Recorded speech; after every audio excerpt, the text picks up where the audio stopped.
My wife asked me to bury her where the sun touched the hay first every October. Not in a cemetery. Not under marble. Not beside strangers. She wanted the north oak in our east field. The one where she used to sit barefoot on the tractor hood every fall and drink sweet tea while I baled hay. 3 weeks after I buried her ashes there, a luxury wedding company started selling that exact spot online as the Golden Oak Ceremony Experience. They never asked permission. And the worst part? The brides were taking photos standing directly over my wife's grave. I stayed quiet for 11 months. Then they booked $1 million influencer wedding on the anniversary of her death. That was the week I lit the burn line. Where are you watching from tonight? My name is Walter Boone. I am 61 years old, and my family has farmed 412 acres outside Bozeman, Montana since 1908. My grandfather raised sheep here before electricity reached this valley. My father raised cattle here after coming home from Vietnam with half his hearing gone and a limp he never explained. And me? I raise alfalfa hay and black Angus cattle on land that developers have spent the last 12 years trying to carve into luxury views for people who think ranch life means buying a cowboy hat in an airport gift shop. My wife Eleanor died 2 years ago in November. Pancreatic cancer. Fast. Cruel. By the time we caught it, the doctor in Billings spoke softer than usual before he even sat down. That is how you know. People think death arrives like thunder. It does not.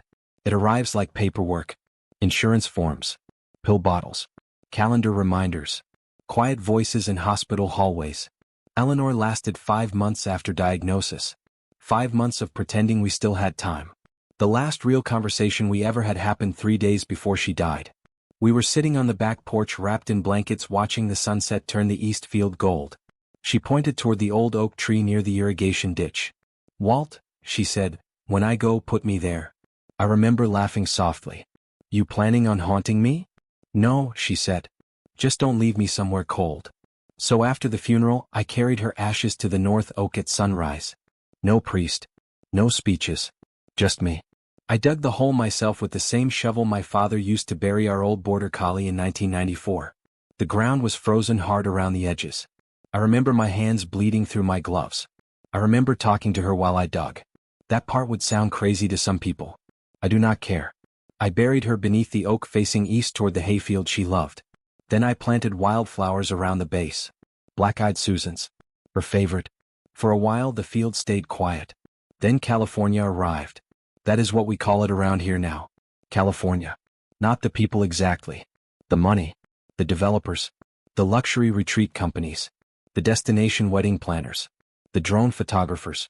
The people who move here because they saw Montana in a TV show and decided ranches are decorative. In March of last year, a company called Ember Ridge Events bought the old Keller property bordering my east fence line. Within 4 months they had a glass wedding barn, imported olive trees, a champagne deck, artificial ponds, and a website selling authentic Western ceremony experiences, starting at $38,000 per weekend. Their owner was a woman named Vanessa Shaw. 42. Perfect teeth. White Tesla. Always dressed like she was about to star in a pharmaceutical commercial. The first time she came to my house, she brought lemon muffins. That is how people like that declare war. Politely. Mr. Boone, she said, smiling on my porch, your oak tree is absolutely magical at sunset. I said nothing. She kept smiling. We were wondering if wedding photographers might occasionally access the ridge near your east field for golden hour photography. No. Her smile paused. Not disappeared. Paused. We'd compensate you generously. No. Perhaps you should think about it. We're bringing substantial economic growth into the valley. I looked past her Tesla toward the mountains. Then I said, Ma'am, my wife is buried under that tree. That should have ended the conversation. It did not. Oh, she said softly. I'm so sorry. Then she tilted her head slightly. But legally speaking, that land isn't designated as a cemetery, correct? That was the moment I understood exactly what kind of person I was dealing with. Over the next 6 months, tourists started appearing near my east fence. Wedding photographers climbed over gates. Influencers posed beside Eleanor's oak. One woman filmed a TikTok dancing directly above her grave while country music blasted from a Bluetooth speaker. I called the sheriff 3 times. Trespassing warnings were issued. Nothing changed. Because the wedding venue kept claiming, oh, guests must have wandered accidentally. Accidentally. Like drones accidentally hovering over my cattle during calving season. Like champagne bottles accidentally appearing beside my wife's tree. Like a florist accidentally hanging lanterns from her oak for an engagement shoot. Every month it escalated. Then came September. Vanessa announced Ember Ridge would host celebrity influencer Sienna Vale's wedding. 6 million followers online. Fashion sponsors. Magazine coverage. Drone livestream. Estimated event value, $1.8 million. And the ceremony location? The oak tree. My oak tree. My wife's grave. I drove to Ember Ridge the next morning. The parking lot was full of contractors unloading flower arches and lighting rigs. Vanessa met me outside the glass barn holding an iced coffee. "Walter," she said brightly, "I was meaning to call you." "No, you weren't." Her smile tightened. "We've secured event permits through the county. You do not have permission to use my land. The ceremony visuals technically frame the mountain range. Guests will remain primarily on our side of the boundary. Your website literally says, ceremony beneath the Boone Oak. That's branding language." I stared at her for a long moment. Then I asked, "Have you ever buried anybody you loved?" For the first time since I met her, she stopped performing. Just for 1 second. Then the performance returned. "Walter, emotions aside, this event is happening."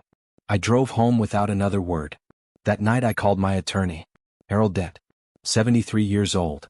Former smoke jumper. Still wears cowboy boots to court.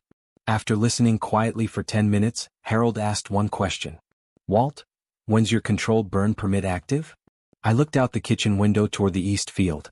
October 18th through 20th. Silence. Then Harold said very carefully, "And the wedding?" October 19th. Another silence. Then, "Well now. Montana ranchers conduct controlled burns every fall. Dead grass. Weed management. Pasture renewal. Perfectly legal. Especially on registered agricultural land. Especially during approved weather conditions. Especially when filed 3 weeks in advance with county forestry." My permit had been filed in August. Long before the influencer wedding announcement. The next 4 days became war preparation. I checked wind charts hourly. I serviced the water tanks. I disked clean firebreak lines around the pasture. County forestry inspected the burn perimeter Thursday morning and approved everything. Perfect conditions. Low humidity. Steady western wind. Safe containment window. By Friday afternoon, Ember Ridge looked like a movie set. Luxury tents. Crystal chandeliers. Imported roses. Valet stations. Camera crews. One worker was hanging lanterns directly from Eleanor's oak branches. I parked my truck beside the fence and watched him silently until he climbed down. "You with the venue?" he asked. "No." He glanced toward the oak. "Beautiful tree." I said nothing. At 6 p.m. Harold arrived carrying a folder.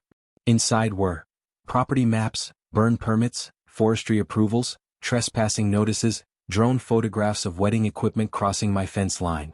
"We're clean legally," he said. Then he looked me dead in the eyes.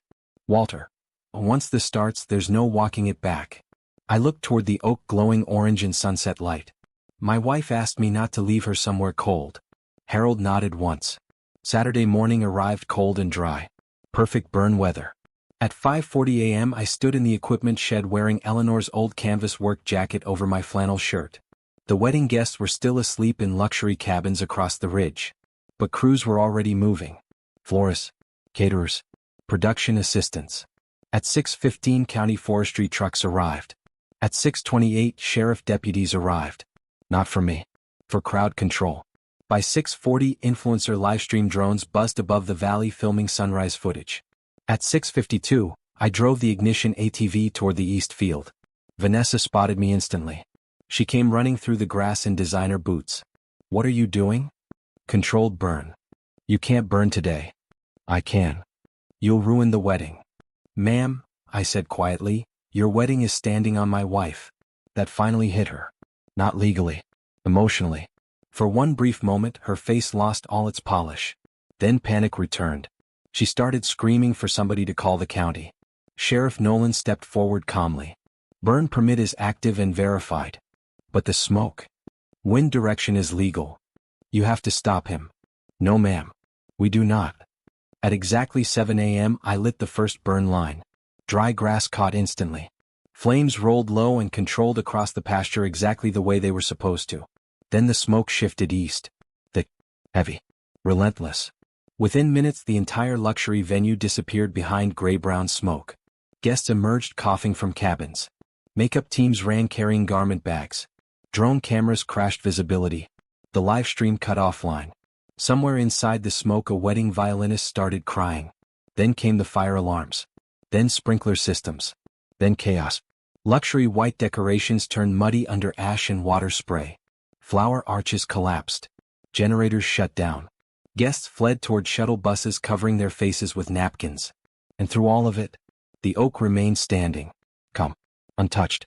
Exactly where Eleanor had wanted to stay. Vanessa tried one final time. She walked toward me through the smoke, mascara streaking down her face. You've destroyed everything. I looked at the oak tree. Then I answered honestly. No ma'am. You tried to.